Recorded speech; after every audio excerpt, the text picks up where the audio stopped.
आजरा तालुक्यात पावसाची जोरदार बॅटिंग, आठवडाभर सूर्यदर्शनच झालेले नाही। तालुक्यातील सर्व बंधारे गेलेत पाण्याखाली आणि घरांचे झाले पडझड। आजरा तालुक्यामध्ये आठवडाभर पावसाची जोरदार बॅटिंग सुरू असून सूर्यदर्शन देखील दुर्मिळ बनलं आहे। अतिवृष्टीजन्य पावसाच्या हाहाकारामुळे सर्व प्रकल्प भरले, तसेच हिरण्यकेशीवरील बंधारेही ओव्हरफ्लो झाले आहेत। जोरदार पावसामुळे तालुक्यात ठिकठिकाणी घरांची पडझड सुरू आहे। पावसामुळे येथील एकूण सामान्य जनजीवन विस्कळीत झालं आहे। गेले काही दिवस येथे तुफानी पाऊस सुरू आहे। कालपासून 115 मिलीमीटर पावसाची नोंद झाली असून जूनपासून साधारणतः 4,500 मिलीमीटर पावसाची नोंद झाली आहे।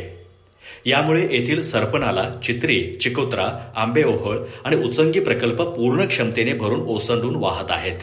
येथे पाण्याचा विसर्ग मोठ्या प्रमाणावर सुरू झाल्याने नद्यांमध्ये पूरपरिस्थिती निर्माण झाली आहे। अतिवृष्टीजन्य पावसाने तालुक्यात 150हून अधिक घरांसह जनावरांच्या काही गोट्यांचीही पडझड झाली आहे। यामुळे तालुक्यात अंदाजे 31 लाख रुपयांचं नुकसान वर्तवण्यात आलं आहे। याबाबतचे पंचनामे करण्याचे काम सुरू आहे। एकूणच सततच्या संतत आणि अतिवृष्टीजन्य पावसामुळे जनजीवन विस्कळीत झालं असताना जोरदार पाऊस आणि वाऱ्यामुळे ठिकठिकाणी विद्युत तारांवर वृक्ष पडत आहेत। त्यामुळे आजऱ्यासह विविध गावांमधील विद्युत पुरवठा वारंवार खंडित होत आहे। या संपूर्ण पार्श्वभूमीवर तालुकावासीय पाऊस थांबण्याची अपेक्षा व्यक्त करत आहेत। अधिक माहिती आणि ताज्या घडामोडींसाठी आजच आमचे चॅनल सबस्क्राइब करा।